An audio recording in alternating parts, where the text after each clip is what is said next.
Hi ನಮಸ್ತೆ, ನಾನು ನಿಮ್ಮ ಸುರೇಖಾ ಸುರೇಶ್. ನಮ್ಮ ಜೊತೆಗಿದ್ದಾರೆ ಭಾಜಪ ಮುಖಂಡ ರಾಕೇಶ್ ಭಟ್ ಅವರು. ಬನ್ನಿ ಮಾತನಾಡ್ಸೋಣ. ಹಾಯ್ ಸರ್, ನಮಸ್ತೆ. ನಮಸ್ತೆ. ಈಗ ಮೈಸೂರು ಮಹಾನಗರ ಪಾಲಿಕೆ ಚುನಾವಣೆ ಇನ್ನೂ ಆಗಿಲ್ಲ, ಅದ್ರ ಬಗ್ಗೆ ನಿಮ್ಗೆ ಎಷ್ಟು ರಿಗ್ರೆಟ್ ಇದೆ?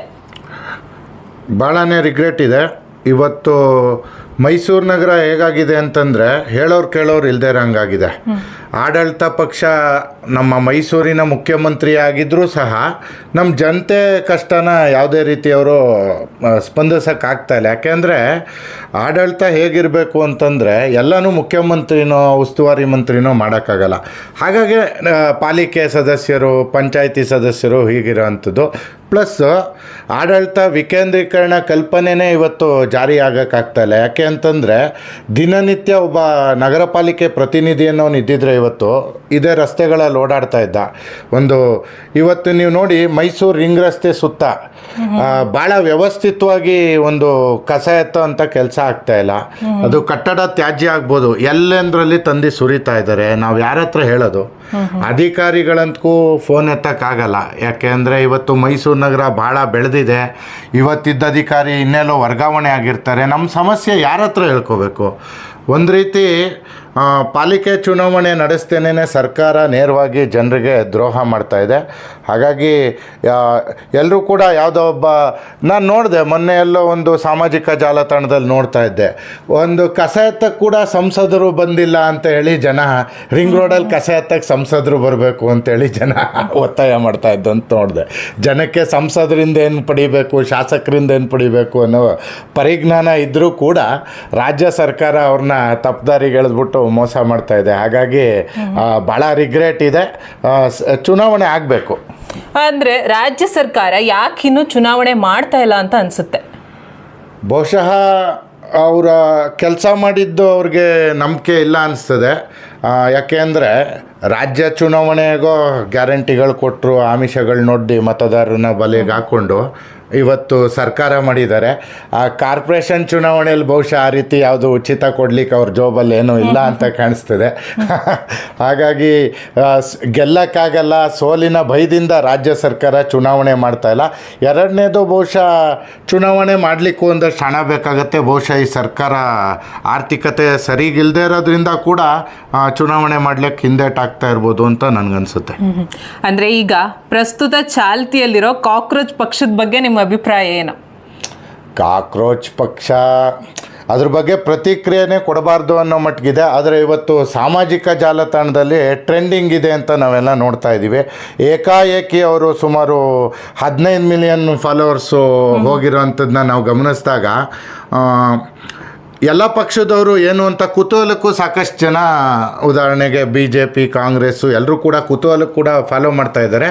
ಆದರೆ ಇದರಿಂದ ಒಳ ಹೊಕ್ಕಿ ನೋಡಿದಾಗ ಯಾರೋ ಒಬ್ಬ ಅಮೇರಿಕದಲ್ಲಿರೋವಂಥವನು, ಈ ಹಿಂದೆ ದೇಶದ್ರೋಹದ ಕೇಸ್ ಹಾಕಿಸ್ಕೊಂಡಿರೋಂಥ ವ್ಯಕ್ತಿ ಈ ಒಂದು ಪೇಜ್ ಹಿಂದೆ ಇದ್ದಾನೆ ಅಂತ. ಅದ್ರ ಜೊತೆಗೆ ಇವತ್ತಿನ ವಿಚಾರ ನೋಡಿ ಇನ್ನೂ ಗಾಬರಿ ಆಗೋವಂಥದ್ದಾಗ್ತಾ ಇದೆ. ಯಾಕೆ ಅಂತಂದರೆ ಪಾಕಿಸ್ತಾನದಿಂದ ಅಷ್ಟೊಂದು ಜನ ಫಾಲೋವರ್ಸ್ ಇದ್ದಾರೆ ಅಂತ ನಾವು ನೋಡಿದಾಗ ಗಾಬರಿ ಹುಡ್ಸತ್ತೆ. ಇದರಿಂದ ಭಾಳ ದೊಡ್ಡ ಷಡ್ಯಂತ್ರ ಇದೆ. ನಾವು ನಮ್ಮ ನೆರೆ ರಾಷ್ಟ್ರ ಶ್ರೀಲಂಕಾದಲ್ಲಿ ಏನಾಯಿತು, ನೇಪಾಳದಲ್ಲಿ ಏನಾಯಿತು, ಬಾಂಗ್ಲಾದೇಶದಲ್ಲಿ ಏನಾಯಿತು ಅನ್ನೋದನ್ನ ನೋಡ್ತಾ ಇದ್ದೀವಿ. ನಮ್ಮ ದೇಶ ಭಾಳ ಶಾಂತಿಯುತವಾಗಿ ಒಳ್ಳೆ ಸಮರ್ಥ ನಾಯಕತ್ವದಡಿ ನಡೀತಾ ಇದೆ. ಇವತ್ತು ಭಾರತಕ್ಕೆ ಯಾರೇ ಬಂದು ಗೋಡಿದ್ರು ವಾಪಸ್ಸು ಅವರ ಟೆರಿಟರಿಯಲ್ಲಿ ಹೋಗಿ ನುಗ್ಗಿ ನಾವು ಹೊಡೆಯುವಂಥ ಇವತ್ತು ಸಾಮರ್ಥ್ಯ ಬೆಳೆಸ್ಕೊಂಡಿದ್ದಾರೆ. ನಮ್ಮ ಸೈನಿಕರು ರಕ್ಷಣೆಗಿದ್ದಾರೆ. ಆದರೆ ಆಂತರಿಕ ಕ್ಷೋಭೆ ಮೂಡಿಸ್ಬೇಕು, ಒಳೊಳಗೆ ಹೊಡೆದಾಟ ಮಾಡಿಸ್ಬೇಕು ಅಂಥೇಳಿ ಭಾಳ ದೊಡ್ಡ ಸಂಚು. ಅದು ನಿಮಗೆಲ್ಲ ಜ್ಞಾಪಕ ಇರ್ಬೋದು, ಈ ಪಂಜಾಬ್ ರೈತರು ಹೋರಾಟ ಆಗ್ಬೋದು, ಡೆಲ್ಲಿ ಶಾಹೀನ್ ಬಾಗ್ ಹೋರಾಟ ಆಗ್ಬೋದು. ಒಂದು ಭಾಳ ವ್ಯವಸ್ಥಿತವಾಗಿ ಸಂದೇಶ್ ಗಾಲಿ ಅಂತೇಳಿ ಉತ್ತರ ಪ್ರದೇಶದಲ್ಲಿ ಭಾಳ ಎಲ್ಲ ಕಡೆ ಒಂದು ಗಲಭೆ. ಈಗ ಪಶ್ಚಿಮ ಬಂಗಾಳ ಚುನಾವಣೆ ನೋಡ್ಬೋದು, ದೇಶದೊಳಗೆ ನುಸುಳುಕೋರರ ಸಂಖ್ಯೆ ಜಾಸ್ತಿ ಇದೆ. ಈಗ SIR ಜಾರಿ ಆಗ್ತಾ ಇದೆ. ಯಾರ್ಯಾರು ಅಕ್ರಮ ವಲಸಿಗರಿದ್ದಾರೆ ಅವ್ರನ್ನೆಲ್ಲ ಇಲ್ಲಿಂದ ಓಡಿಸುವಂಥ ಕೆಲಸ ಶುರುವಾಗಿದೆ.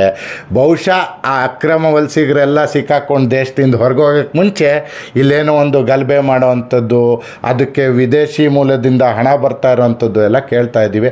ಹಾಗಾಗಿ ಇಂಥ ಕಾಕ್ರೋಚ್ಗಳನ್ನೆಲ್ಲ ಓಡಿಸ್ಲಿಕ್ಕೆ ಭಾರತೀಯ ಸಂಸ್ಕೃತಿನಲ್ಲಿ ಒಂದು ಲಕ್ಷ್ಮಣ ರೇಖೆ ಇದೆ. ಆ ಲಕ್ಷ್ಮಣ ರೇಖೆ ದಾಟಿ ಕಾಕ್ರೋಚ್ಗಳು ಬರಲಿಕ್ಕೆ ಸಾಧ್ಯ ಇಲ್ಲ.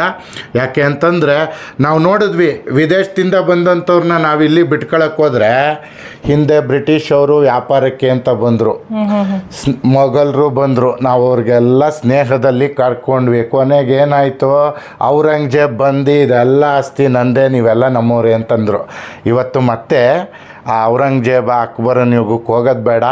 ಈ ಏನು ಒಂದು ರೀತಿ ಸಂಚಿದೆ, ಅದರಲ್ಲೂ ಕೂಡ ಹಿಂದೂ ವಿರೋಧಿ ಜನಗಳು ಇದರಲ್ಲಿ ಸೇರ್ಕೊಂಡಿದ್ದಾರೆ, ಜಿಹಾದಿ ಮನಸ್ಥಿತಿಗಳು ಇದರೊಳಗಡೆ ಕೆಲಸ ಮಾಡ್ತಾ ಇದೆ, ದೇಶ ವಿರೋಧಿಗಳು ಇದರೊಳಗಿದ್ದಾರೆ.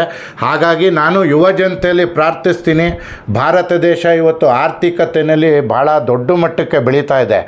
ಬಹುಶಃ ಇನ್ನೊಂದು 10 ವರ್ಷದಲ್ಲಿ ನಾವು ಜಗತ್ತನ್ನೇ ಮುಂದಿಕ್ಕಿ ಒಂದು ವಿಶ್ವ ಗುರು ಆಗಬೇಕು ಅಂತೇಳಿ ದೇಶದ ಸಮರ್ಥ ನಾಯಕತ್ವ ನರೇಂದ್ರ ಮೋದಿ ನೇತೃತ್ವದಲ್ಲಿ ಹೋಗ್ತಾ ಇರೋಂಥದ್ದು. ಇಂಥ ಸಂದರ್ಭದಲ್ಲಿ ದೇಶದೊಳಗೆ ಯಾವುದೇ ಗಲಭೆಗಳಿಗೆ ಆಸ್ಪದ ಕೊಡಬಾರ್ದು, ಯಾವುದೋ ವಿದೇಶಿ ಸಂಚಿಗೆ ನಾವು ಯಾರೂ ಬಲಿಯಾಗಬಾರ್ದು. ಬಹಳ ತಾಳ್ಮೆಯಿಂದ ಇವತ್ತು ಕೆಲವೊಂದು ಸಮಸ್ಯೆ ಇದೆ ನಿಜ, ಪೆಟ್ರೋಲ್ ಡೀಸೆಲ್ಲು LPG ಸಮಸ್ಯೆ ದೇಶದಲ್ಲಿ ಆಗ್ತಾ ಇದೆ. ಆದರೆ ಯಾಕೆ ಆಗ್ತಾ ಇದೆ? ಇದು ಭಾರತ ದೇಶಕ್ಕೆ ಮಾತ್ರನಾ, ಮೋದಿ ವೈಫಲ್ಯ ಮಾತ್ರನಾ? ಅಲ್ಲ, ದೇಶದಲ್ಲಿ ಇಡೀ ಜಗತ್ತಿನಲ್ಲಿ ಇವತ್ತು ಒಂದು ಯುದ್ಧ ವಾತಾವರಣ ಇದೆ. ಹಾಗಾಗಿ ಒಂದಷ್ಟು ತೊಂದರೆ ಇಡೀ ಜಗತ್ತಿಗೇನಾಗ್ತಾ ಇದೆ ಅದು ನಮಗೂ ಆಗ್ತಾಯಿದೆ. ನಾವು ಕೂಡ ಬೆಲೆ ಏರಿಕೆಯಿಂದ ಕಂಗಾಲಾಗ್ತಾ ಇದ್ದೀವಿ. ಆದರೆ ಬಹುಶಃ ಈ ಯುದ್ಧ ಬಗೆಹರಿಬೇಕು. ಅದರಾಚೆ ನಮ್ಮ ದೇಶದೊಳಗೆ ಇರೋಂಥ ಕಾಂಗ್ರೆಸ್ ಪಕ್ಷ ನಿಜಕ್ಕೂ ಯೋಚನೆ ಮಾಡಿ, ಈ ಒಂದು ಗ್ಯಾಪ್ನಲ್ಲಿ ಅವ್ರ ವೈಫಲ್ಯ ಮುಚ್ಕೊಂಡು ಯಾವುದೋ ವಿದೇಶಿ ಇದರಲ್ಲಿ ನಮ್ಮ ಮುಖ್ಯಮಂತ್ರಿಗಳು ಕೂಡ ಐ ಆಮ್ ಕಾಕ್ರೋಚ್ ಅಂತೇಳಿ ಟಿ-ಶರ್ಟು ತೋರಿಸಿದ್ದು ನಿಜಕ್ಕೂ ನಾಚಿಕೆಗೇಡು. ಈ ವಿದೇಶಿ ಷಡ್ಯಂತ್ರಕ್ಕೆ ದೇಶದಲ್ಲಿ ಗಲಭೆ ಮೂಡಿಸಿ ಅಧಿಕಾರಕ್ಕೆ ಬರಬೇಕು. ಈ ಬೆಂದ ಮನೇಲಿ ಗಳ ಆಯುವಂಥ ಬುದ್ಧಿ ಇದೆಯಲ್ಲ, ಇದನ್ನು ಕಾಂಗ್ರೆಸ್ ಪಕ್ಷ ಮತ್ತು ಅದ್ರ ಮುಖಂಡರು ಬಿಡಬೇಕು ಅಂತೇಳಿ ಒತ್ತಾಯ ಮಾಡ್ತೀನಿ. ಜನಗಳಿಗೆ, ಯುವ ಜನತೆಗೆ ಅದ್ರ ಜೊತೆಗೆ ಏನು ರಿಕ್ವೆಸ್ಟ್ ಮಾಡ್ತೀನಿ ಅಂದರೆ, ಯಾವುದೇ ಒಂದು ರೀತಿ ಷಡ್ಯಂತ್ರಕ್ಕೆ ನಾವು ಯಾರು ಬಲಿಯಾಗೋದು ಬೇಡ. ಕಾಕ್ರೋಚ್ ಜನತಾ ಪಾರ್ಟಿ ಅವ್ರು ಯಾರು ಏನು ಅವ್ರು ಬೀದಿಗೆ ಬರಲಿ, ಅವ್ರ ಸಂಘಟನೆ ಕರ್ಕೊಂಬರಲಿ, ಅಮೇರಿಕದಲ್ಲಿ ಕೂತ್ಕೊಂಡು ಮಾಡೋವಂಥ ಎಲ್ಲ ಸಂಚಕ್ಕೂ ನಾವು ಅದು ವೈಫಲ್ಯ ಆಗುತ್ತೆ ಅಂತ ತಿಳಿಸ್ತೀನಿ. ಧನ್ಯವಾದಗಳು ಸರ್. ಓಕೆ.